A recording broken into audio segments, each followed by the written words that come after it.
hello everyone and welcome to my kitchen table. As you can see this morning, I'm not on my own. It's not going to be a 20-minute monologue. Myself and David Evans. It's a very special David, very good morning. Welcome to my kitchen table. Thank you, Colin. Very nice kitchen Made your table. cup of tea as well, and quite an appropriate mug. Yep, Oregon Trail. Oregon Trail, that's my lovely friends at the Oregon Trail.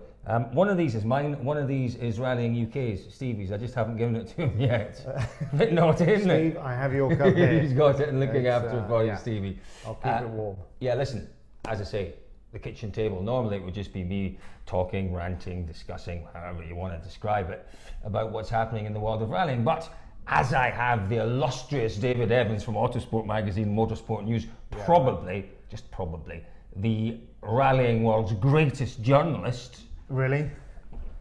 Not self-declared, I'm labelling you that. Thank you very much, Colin. Yeah, he really is. He's a proper journal. What we thought we would do today, we thought we would have a look back. It's kind of half time, isn't it, in the World Rally Championship? We thought we'd take a look back at the first half of the season and see what went on, and perhaps try and have a look at how that might then translate into what happens in the second part of the season. So, as you can see, we've got papers, and I sat up all night preparing all of this. One of us sat up all night preparing most of this. David Evans has been very good. He's got all sorts. He's got a running order. He's got standings. He's got everything for me because he knew I might be a little bit underprepared. Championship battle, David. You know, last year we had the most remarkable year, didn't we? And we saw a wonderful battle. New generation World Rally cars. Lots of different winners. Great battle in the championship. We thought it would go down to the wire. It didn't. But we all looked back and went, wow, that was the best season in decades. And we kind of thought, well, do you know what? Second year it might be a little bit difficult to follow that, but that is not proving to be the case. I think we've got a fantastic battle set for the last, 6 rallies of the year. But I guess in terms of the actual physical competition and the numbers involved, if you look back, it's not nearly as close as it was last year because Thierry is so far ahead, isn't he? It's not, but here's the thing. Even although it was close last year, I never felt that Ogier was in any danger because the others were self-destructing at times. This time, I'm beginning to doubt whether Ogier can do it unless he changes his approach for the second half of the year. But it's funny, almost psychologically, I almost can't get my head around the fact that it's Ogier that is 27 points behind. Yes. It's, you kind of, you know, whenever I write anything, I still write Ogier first. Yes. Because it is, you know, for 5 years. I still write Loeb first. That's how far behind I am. No, absolutely, but it's ingrained in you, isn't it? And for me this year, it is completely ingrained that Ogier he's a 5-time champion, but he's 27 points behind. That's a massive hurdle for him to get over in the second half. 27 points? Yes. 27 points behind, that's a win and a bit. And 4th place in a power stage. So why has that happened this year? Why do you think so? I don't think that Hyundai have got any quicker, and I don't think that Neuville has got any quicker. Why do you think that Neuville has been so much better? But ironically, I think the Fiesta has got quicker, and I think Ogier's got more comfortable with the car. But it's happened for just that one simple reason that Ogier's had a no score, hasn't he? You know, without that. I think it's more than that. But it's not, because, you know, in terms of the actual points, he's no scored, and that's dropped him right back. You know, Neuville has scored everywhere, hasn't he? Well, is that not the reason? We look back at this time last year, and Neuville had, 2 or 3 no scores against his name. Yeah. He certainly had Monte Carlo, and he certainly had Sweden against his name. He then went on to have a disaster in Finland, a disaster in Germany, a disaster in Spain. For me, the big difference this year is that Neuville looks a little more clever out there. He really does. I have to say, at times, he still looks reckless. Hey, he's on the edge, isn't he? Oh. You know, I mean, 2 wheels in the power stage in Sardinia. Sweden, almost up the bank on Collins Crest. Yeah, Argentina, he had an enormous moment there, you know. And Sardinia, for me, that was a really strange one because he didn't need to push. No. The pressure was all on Ogier in Sardinia.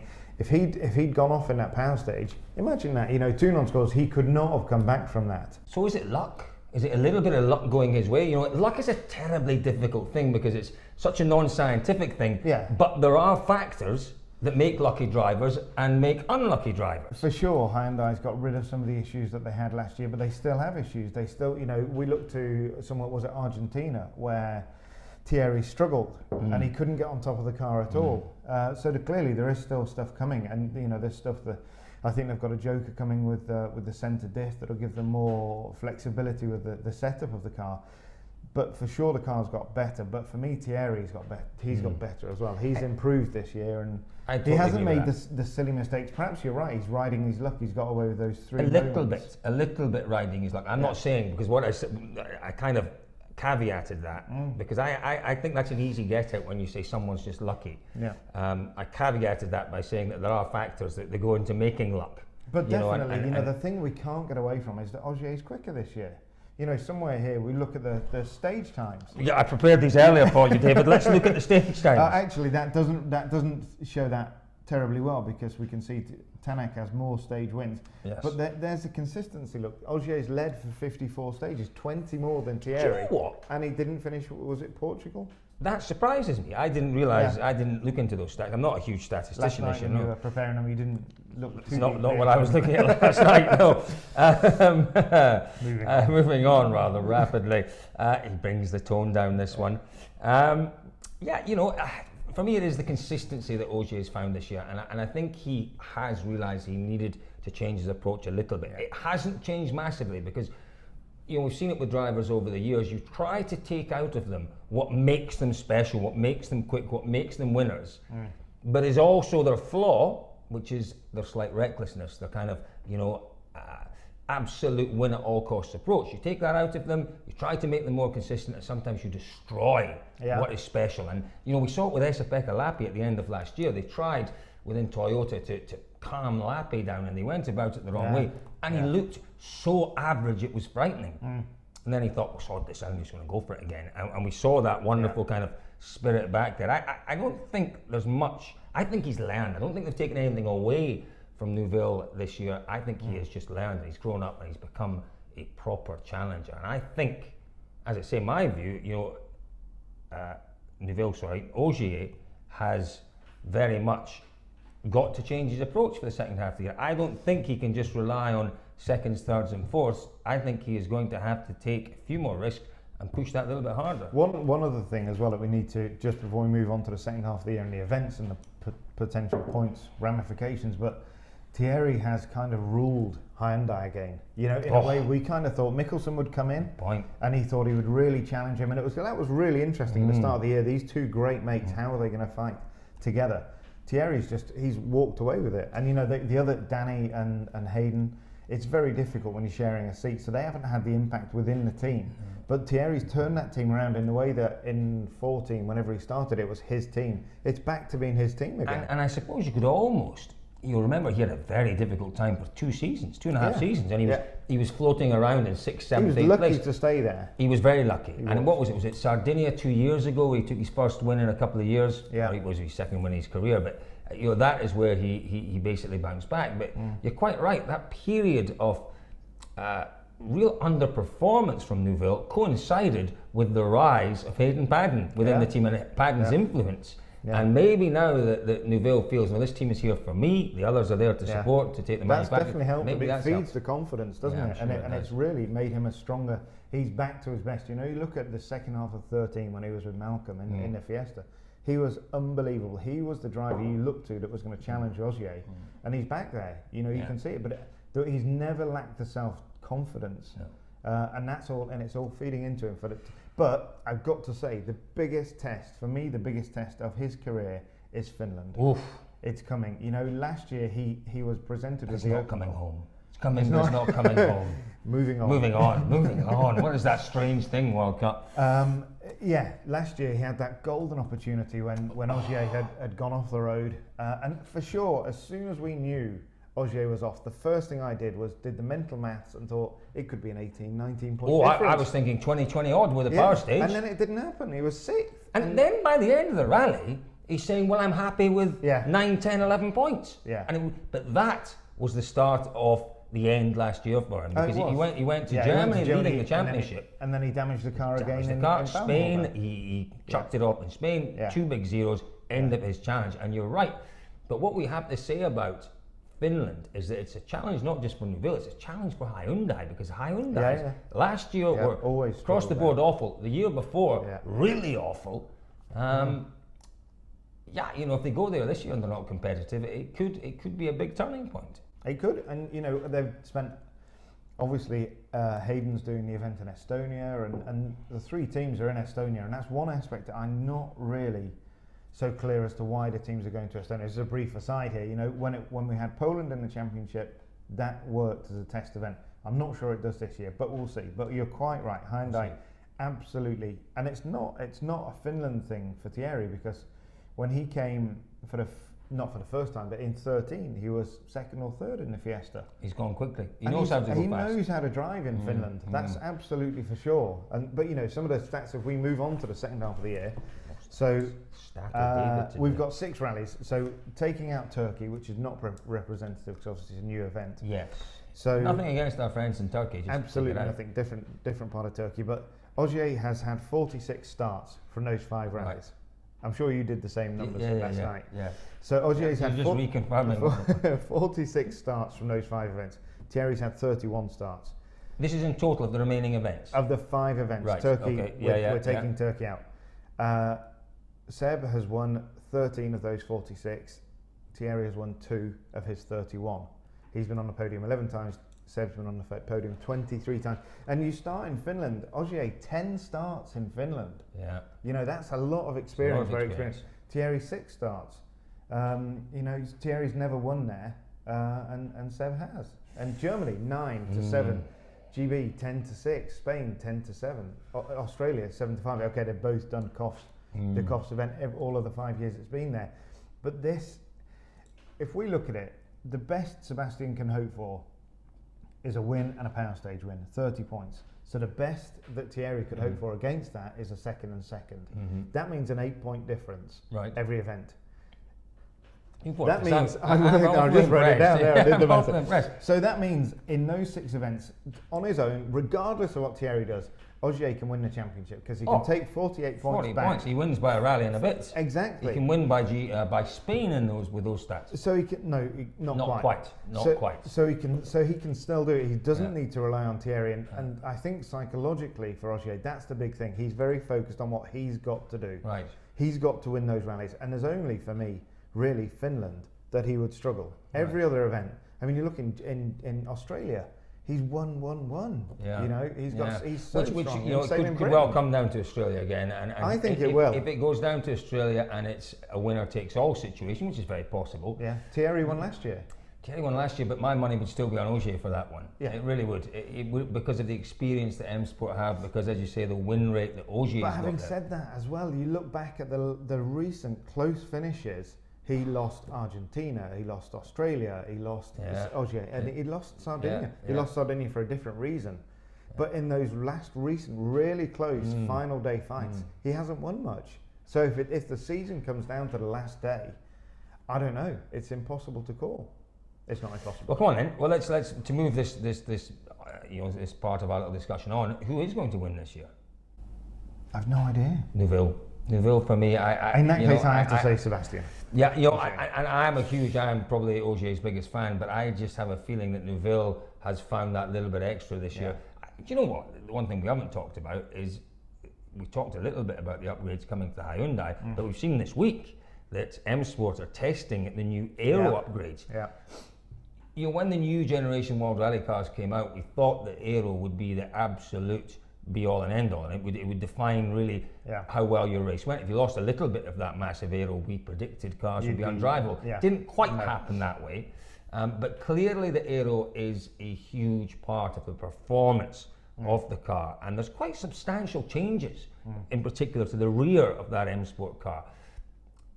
Realistically, is that going to make Ogier that much more competitive, that little bit more difficult to beat? No, but what it might do is, and it would, I'm sure, it'll give, if it's more efficient aero, more performant it's not really a word. If performant? It's a more... He's a wordsmith. If there's higher performance from the rear aero, it will give him more confidence in the rear of the car. And, you know, in those really quick landings into high-speed corners, he'll have more confidence, because for sure, Sebastian goes to Finland in almost quite a negative mindset. He crashed in the test last year, big crash. He crashed in the event, big crash. We know he's come through his pre-event test this year with no problem, but it's still a big ask to go and race there. It is. No problems, but no feedback yet. We've not heard anything, other than that he had a great time with that monster of a French rugby player. What was his name? Sébastien Cheval. Oh, what a huge... It's astonishing they got him into the car. I know, he's a monster. He's a monster. But other than that, we haven't heard anything. So, my money... But what I know about Ogier is that he has the ability to change things, and he does have the ability to throw everything at it, and when he does throw everything at it, he is almost untouchable. And Thierry has the ability to drop it. Absolutely, 100%. So that just makes it all dead exciting. It is. But it is very much a two-horse race. We are now discounting Tanak. We have to. I think we have to. You know, he is so far behind. It would have to be a disaster for Thierry and for Sébastien, and I can't see it happening. I could see Tanak winning. Yes, I'm just make myself 3 or 4 of the next does at the kitchen table. Just make yourself comfortable, David. Yeah, well, do you know what? I said this before Sardinia, that I reckon that Tanak was still very much in it, but he had to win Sardinia. Yeah. But I also said before Sardinia, I think he could win 3 or 4 events before the end of the year. Sardinia was one of them.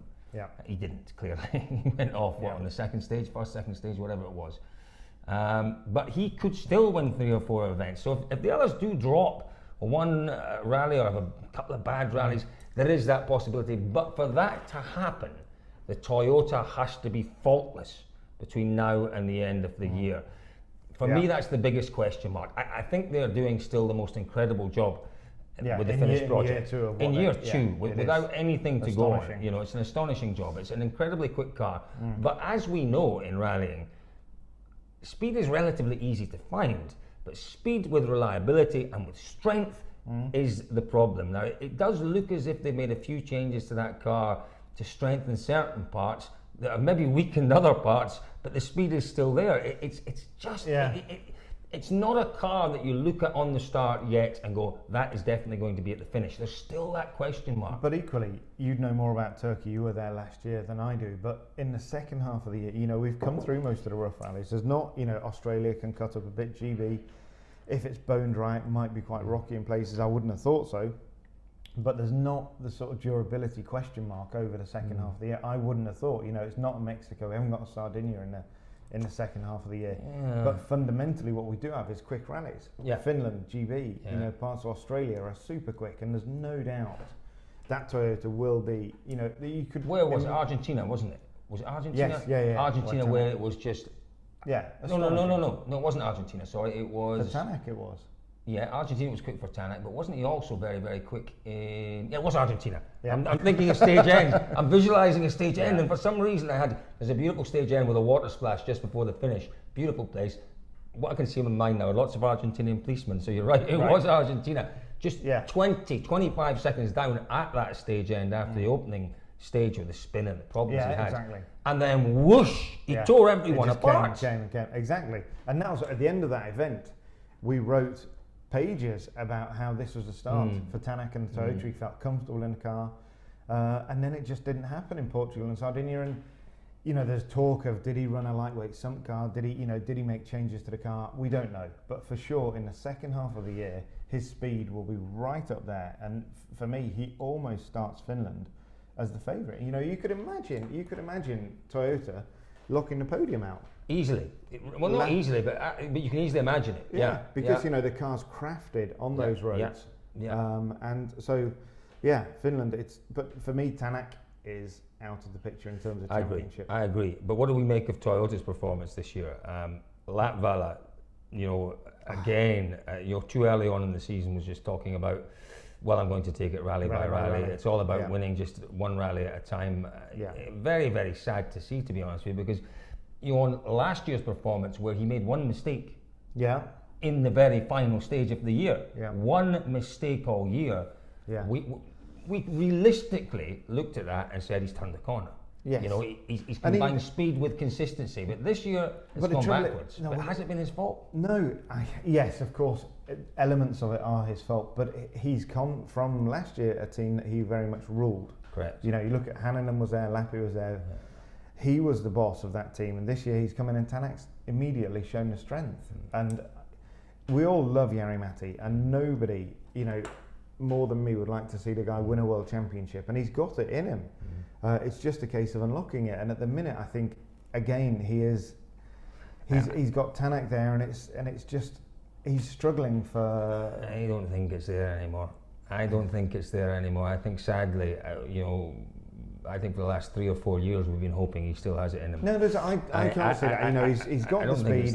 He's got the speed. If he could put the results together, but we're asking him to show a sort of a mental strength that he's really struggled to ever show. So perhaps you're right. But last year he did. He showed us that mental strength. Last year he showed us that. But it was easier to show that mental strength when you didn't have the challenge in the team. And we were told that by Jos Capital, weren't we? Remember when we had that lunch? He said Latval's biggest issue, yes, his mental strength has been questionable, but he's been able to work with that. His biggest issue has always been working with teammates. But not just teammates, because you look at the strength of Ogier, of Sebastian, he is mentally incredibly strong, and particularly because Jari-Matti went into his team at Volkswagen. He didn't have it on his own ground at all. And then Tanak is equally as strong. In some ways, you might argue a little stronger. Yeah. Because Ogier has always had it his way. Ogier has always been destined for the very top. Tanak had to go back. He had to go back to Estonia for 18 months. He had to rethink his life, his approach. Yeah, he was gone. He was finished gone. Twice. Twice. It's the most remarkable resurrection. Yeah. But for me, those experiences, you have to make them work for you. And Tanak has made them work for him. And he is a stronger driver in terms of his performance in the stages, but more importantly, I think he's mentally way stronger than just about anyone, perhaps other than Ogier, maybe. And I would suggest he might even be a little stronger. I don't know. It's a difficult one to work out. So Toyota, as we work our way through your well-prepared list, Toyota, we think, have had a pretty decent start to the year. They've had the win in Argentina. They have struggled with issues. You look in Mexico, they still struggled with the engine and the overheating and suspension, and then some electronic issues as well. So they've got issues. They're working through them, but it's year 2, and there was so little testing of the car before the start of last season. So they're coming, and I'm sure they will make it work. I'm sure you're right. Let's move on to possibly the most contentious part of our team talk, if you like. Let's move on to Citroen. Something I mentioned many times last year. Citroen were in turmoil last year. They really were. And we kind of hoped that they'd work their way through that turmoil. They'd come out the other side, and that this year was going to be a more stable year, a year of progress, and a year of the Citroen that we've all got to know over the past decade or so. It's been anything but that. It really has been anything but that. I think the ship has been steadied by Mr. Boudard, who to me is quite an impressive character. He's an engineer. He's got an engineer's demeanour and approach, which is thoughtful, rational, calm. But my goodness, it's been anything but thoughtful, rational and calm, if you look at it from, say, an Irishman's point of view. Well, absolutely, or indeed a Northern Irishman's point of view. But whichever way you want to look at it. You look at it, and it's almost an impossible situation for Citroen now, because they now, we all expect Breen to win a rally this year. That's coming. Do we? I think so. I mean, do we expect it? He's shown speed, but it's coming. Maybe not expect it. You're quite right. But their opportunity to win rallies went out the window when Kris left. That was one driver that you would start. I mean, every driver I spoke to after the decision after Portugal said, when Kris was on the start line, he could win. Absolutely. He could win stages, he could win rallies. 100% agree with that. And I think Citroen, to be honest with you, I don't think Citroen had an awful lot of choice. I think the whole thing was just snowballing, and they could see that snowball exploding in a very bad way at some point. I see both sides, but for me, I am 100% behind what you're saying. There are only 4 drivers in the world who go to the start of every event with a realistic chance of winning. Ogier, Neuville, Tanak and Kris Meeke. There are no other drivers in the world that you could say would take the start of any event and would have a chance of winning. So one of those 4 drivers might be sitting at home for the rest of his career, very possibly. It's astonishing, and we've talked endlessly about the wording of the release and all of that, and the nature of the communication. But what I feel quite sad about is I'd like to know exactly how this decision came about. And whose decision was it? That's for me is key, because fine, you can understand it. Kris crashed in Portugal, big crash, there's no denying that. And he'd been off the road in Corsica, that was Paul's fault, we don't blame anybody, whatever. But equally, you know, you've got to balance that with the ability that he bought and the opportunity that he bought. And now they've got nothing. And I would have thought there was a better way around this to deal with it. You know, I agree with you totally. Maybe take him out of the car again, or I don't know. He was a very headstrong driver. He is a very headstrong driver with a very headstrong character. But there are ways of dealing with him. And Pierre didn't, for me, I don't think Pierre had a long enough time to work with him. And as well, he was trying to work with a driver that was very set in his ways and his character was set. Maybe if we'd seen Kris with Malcolm or with the Jost Capito, these kind of really strong managers, and I'm not saying Yves isn't or a strong manager, but he had a different management style that perhaps didn't work so well with Kris. But the flip side of that is, you know, Kris had the thick end of 5 years with Citroen, and he had a go. You know, he had a good shot. He won 5 rallies. Was it 5 rallies he won? I think it was, wasn't it? 5 or 6 rallies. I think I said somewhere he was the second most successful driver in Citroen's history. That might be ignoring Ogier. I think Ogier might have won 5 or 6 with Citroen. But he certainly was up there, and that, you mentioned the press release, that's what kind of struck me as a little odd, and it struck me a little odd about the continuing communication from Citroen, because I had a few interviews with Boudard, and I do like him an awful lot, and he very much stuck to the company line, which to me suggests it's come from legal departments, from higher up. Look, this is what we have to say. We stick to this. That's the line. So it's, you know, it's their car. You know, they've made the decision. Let's 100%. We have to move on. And so let's move on talking about Citroen. And you say that they've got no one. They have Loeb. They have Loeb for Spain, and I think, you know, I think Loeb showed us in Mexico that the pace is still there, the desire is still there, but there was rustiness. There was real rustiness, and that decision to stop and change that tyre. You know, can he go 320, 330 kilometres off an event without showing that rustiness? I'm not convinced he can. I'm not convinced, you know, we saw absolutely graphically in those 2 rallies in Mexico, Corsica, he has the speed. You know, he won stages, and maybe there's a little bit of rallycraft just missing. It's for sure stopping and changing a puncture. He was in the Dakar mindset. But if everything goes well in Spain, he could win. But my view is everything won't go well, because I can't see it. It is such, right now, you know, the competition is of such a high standard. The margins are so small in terms of winning and losing in the WRC. Yeah, but he showed that he's still. He's got the pace. But if Kris Meeke came back tomorrow, he would win stages. But I don't think he would win rallies straight away, even though he's only been out for a rally or 2. I think you have to be at the sharp end. Really, to be winning, you've got to be at the sharp end a little more consistently. Does World Rallycross not keep you at the sharp end? I think, you know, there's an intensity. To some degree, maybe to some degree. But maybe, you know, they're 4 or 5 minute races, I don't know. But I do wonder about his motivation in the nicest possible way. You know, he's an incredibly busy bloke again, and that's exactly what he didn't want to be. So what about for next year then for Citroen? I mean, we've talked about Craig Breen, and I've said this for years since I first saw him. I love the way he goes about things, and I love the way that he does it step by step, but they are small steps. He never, ever makes giant leaps, because he never tries. He understands the need to build the solid bases. Build a solid base, and you only do that. You know, if you take massive leaps, what tends to happen is then you take steps backwards, and eventually you get back up. Whereas he just builds, gets better and better. I don't think he's stopped yet getting better. No, but there was a massive step backwards when they took him out of the car for those 2 events. You know, he came off the back of Sweden second.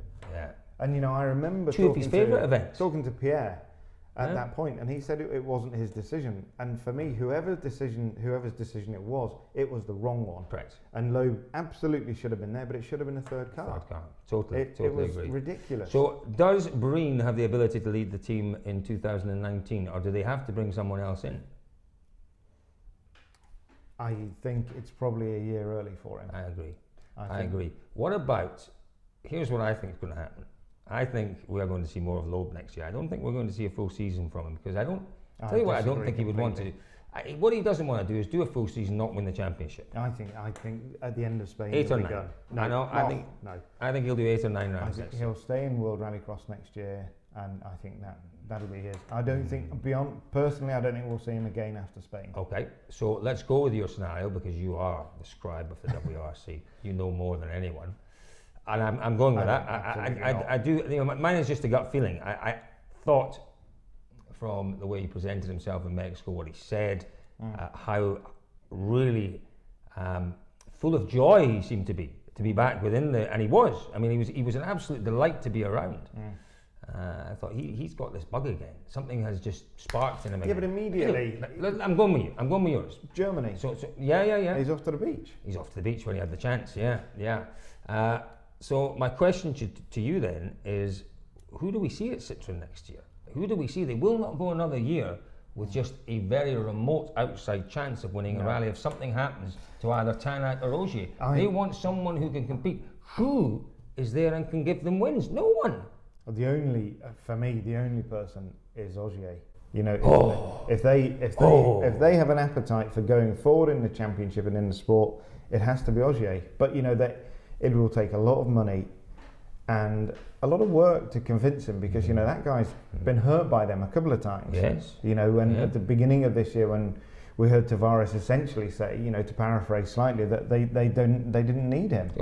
I said there's nothing will motivate him more than that sort of nonsense. It's astonishing. But if the deal was right and if there was a long-term future confirmed, I could see him back there. Long term? You think he would want to do more than a year or two? No, not necessarily for him, but for the team right. to keep investing in the future. Right. So he knows the car is being invested. Exactly. If you've only got 1 year left, you know that what you've got at the start of the year, you've got till the end of the year. Exactly. Okay, I get But that's the only way. And if they don't get him, it's really hard to see them essentially muddling through with Mads. You know, Mads is brilliant, number 2. Will bring points home every day. And Sweden, he'd start, you know, with a shot at winning it. Finland, perhaps, you know, GB, we've seen him go well there. And he's done GB.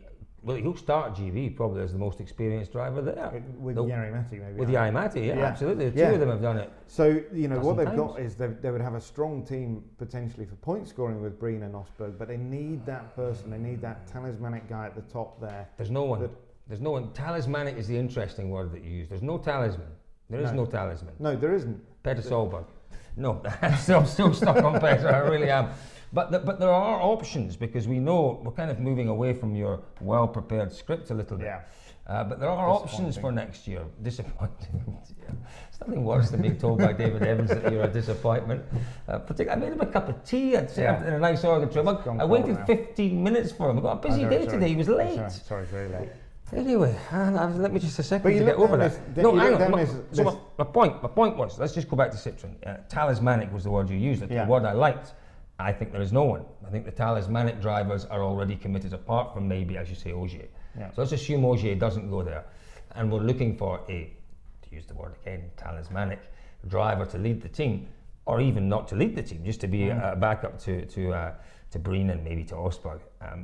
You know, there are 8 drivers out of contract at the end of this year, but are any of them capable of going and leading that team? I'm not sure. But what they all have, so the likes of Padden, the likes of Sordo, the likes of Latvala even, who may be in a bit of trouble next year in terms of a drive, they have all got 6 rallies left. If any one of those, now not disrespectfully, I'm going to call them bit players in the championship, if any one of those bit players, Elvin Evans, for example, goes on to win 2 rallies before the end of the year, they propel themselves into the box seat. Yes, they do. No, yes, they do. We've seen it before. You can't become a talisman by winning 2 rallies. I have said the talisman is not possible. There's no one that's talismanic. But what I'm saying is to give them options. 2 wins don't give you a wealth of experience. And there's one guy. Two third places gave Osberg a chance 5 years ago. There's one guy that we haven't talked about who could quite 3 crashes gave Meeke a chance 5 years ago. This guy at the top of the list here.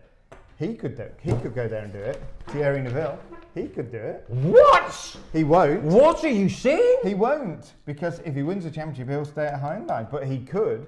He's one of the guys that Citroen could chase.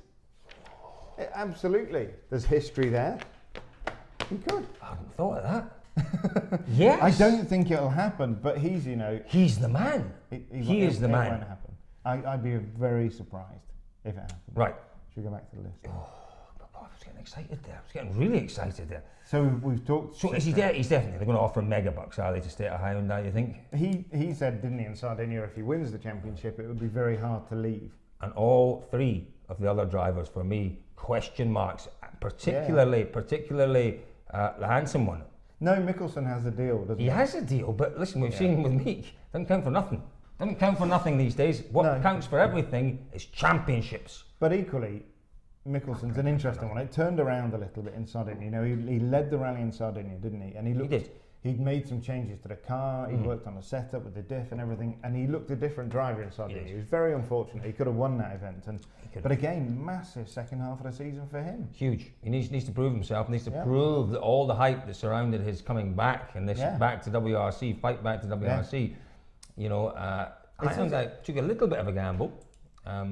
I think a little bit of a gamble, but at the time, a reasonable gamble. At the end of Australia, or midway through Australia last year, it didn't look like a gamble, did it? Did not. He was but going then very suddenly, the first half of this year, it did. But equally, staying at Hyundai briefly, you know, there's the Mikkelsen aspect for the next 6 rallies, but also there's how does the Danny and the Hayden thing play out? Will they, you know, I can't imagine. They could both go at the end of the year. They could both go, or they could both stay.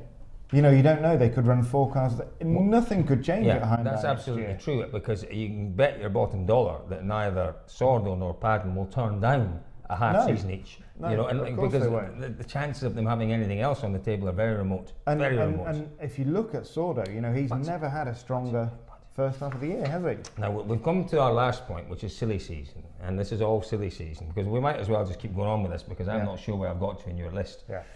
But you know, we talk about Latvala. Let's go back to Latvala at Toyota.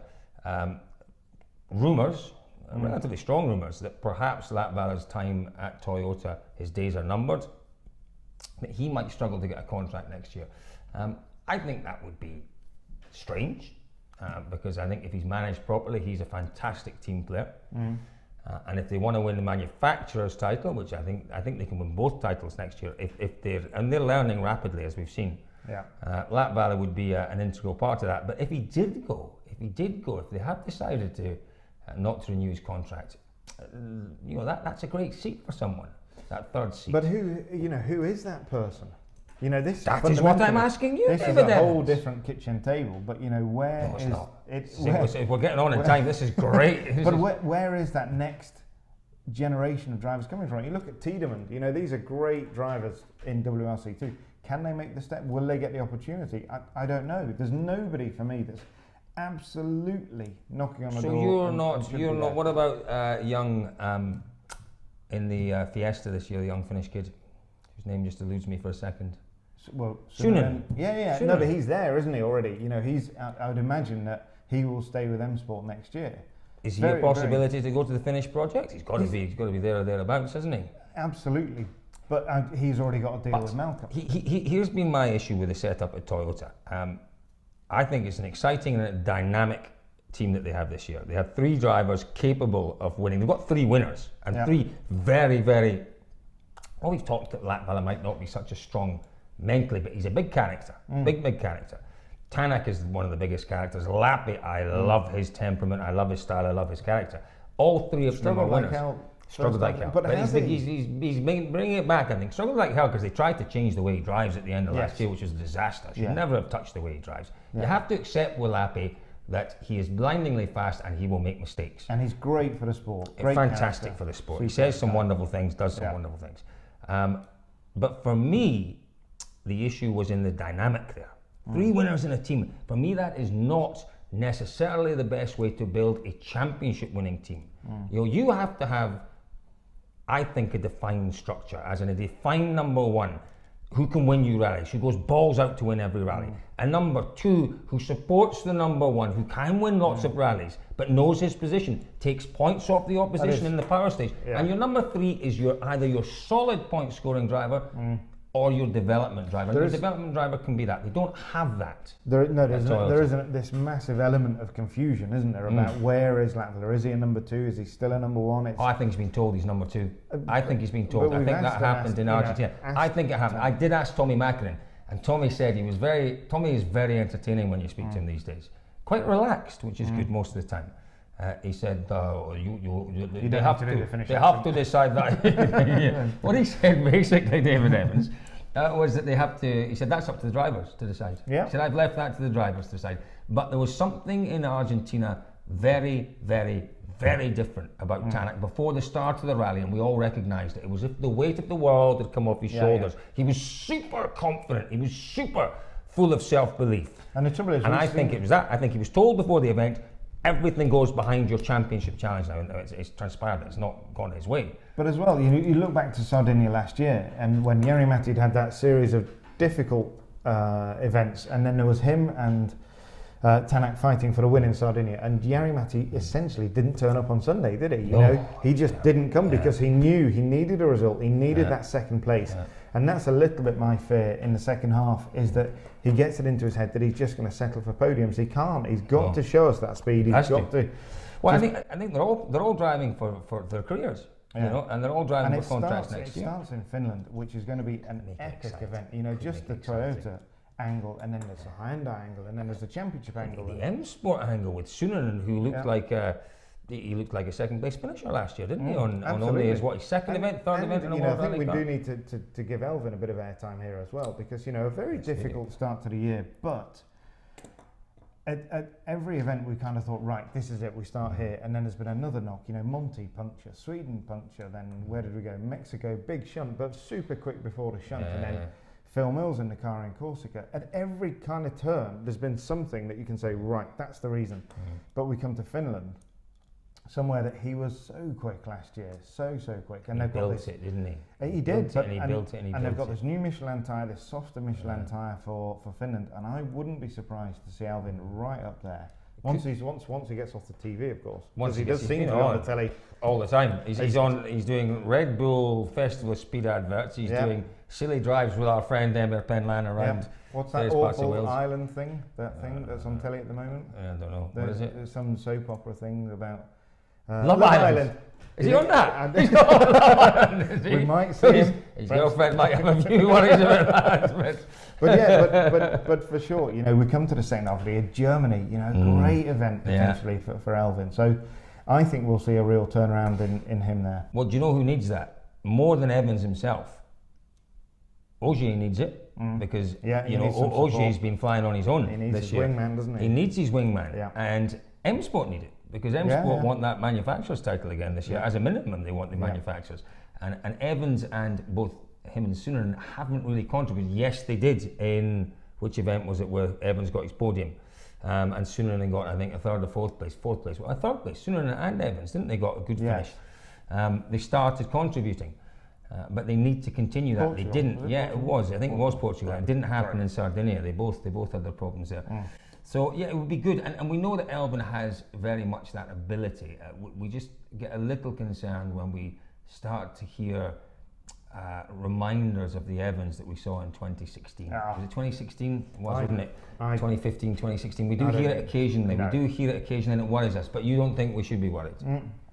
I don't think we hear it. Oh, we do. No, I don't think we do. Yes, no. But it's there occasionally. But maybe that's just the kid. Maybe that's just what he's like. He's a changed character from last year, and last year he was a changed character from before. He's stronger mentally, and you can see it in his attitude and the way he holds himself. He's your changed characters. That's kind of more the kind of with the hair going and the glasses and all the rest. But so that's M Sport for us. What else do we need to talk about? Is there anything we haven't covered? We've covered most of it, I think, so far the first half of the year. I think we have. Yeah, no, I think we're there. So we're very much looking forward to the second part of the year. We've been talking for a long time. I'm looking at my clock on the cooker. I've got no other way. Well, I've got my nice watch. I could look at that, couldn't I? Looking forward to the second half of the year. In particular, David Evans, what are you looking forward to? Finland and GB, of course. Always. Do you know what I'm looking forward to? Look forward to coming home. I like new events. And talking about that, let's just quickly talk about the promoter, because I think they deserve a bit of credit. You know, we talk about highlights of the year. All Live has been a stunning highlight. It's got better and better. You look where they started in Monty. Almost headless chickens running around with wires and connections and everything. And it was good in Monty. But it's just, like you say, It's got better so and better. polished. And Monty was very challenging, to give the promoter their due. But the other thing I like with Mr. Ciesla is he seems to have come up, he's talked for a couple of years now about the calendar and his desire to run perhaps 16 rounds. And he's talked about this, very easy to understand, this 8 rounds down the centre in Europe, 4 rounds down through the Americas, and 4 rounds through maybe Africa included in the European, but 4 rounds down through the Southeast Asia, the Asian side.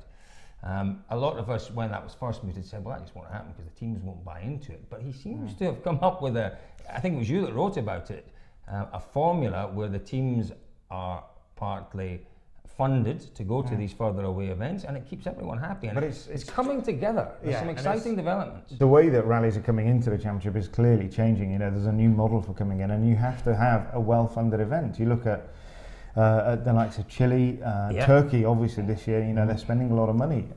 Japan next year, possibly, Japan, and many others. And the thing is that it is a lot of money. You know, as you say, well-funded events, they've got to have a lot of money behind them. It tends to be sponsorship money, sometimes government money. But no one is going to invest the kind of money we're talking about in something that they didn't believe in. And for me, the biggest thing, yes, the promoter deserves an enormous amount of credit, I think, for beginning to pull it all back together with a calendar.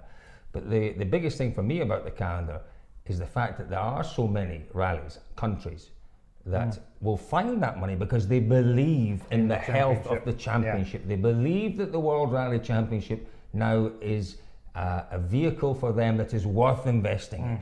But what's also really encouraging with the promoter is that, you know, there's this great fear that we could follow Formula One's route and we could ditch the Italian Grand Prix to go to Azerbaijan or whatever. We seem to have maintained the understanding that we need our heritage. You know, we need Monty, we need GB, we need Finland, we need these events, and they understand that, and they're getting this mix. Yeah, quite right, because equally, you know, we are far too Eurocentric, and we do need to move. You know, we absolutely have to go back to New Zealand because it's part of our heritage. They're in '73, but then equally, but I think more than that. I think what more about Corsica? More than part of our heritage. For me, New Zealand just always gave fantastic rallying. For me, rallying is about diversity. It really is. That's why we incredible win. Pictures. Incredible pictures. Okay, not so many fans, but my goodness, you know. I mean, you make a TV show out of that event. And it is the most stunning event. Look at that lovely bird in my garden. What is that? You see that big bird that's just appeared up there on that branch? No. Isn't that lovely? It's beautiful. No, it's about diversity, you know, and we're putting together a calendar that gives us that diversity. And I think what I like about Mr. Ciesla is that, yes, he does recognise the need to respect the history and the heritage, but he won't allow those rallies to get complacent. And I think a lot of them quite rightly got dropped because they got complacent. They got complacent about their standards of safety, about the standards of the facilities they were providing.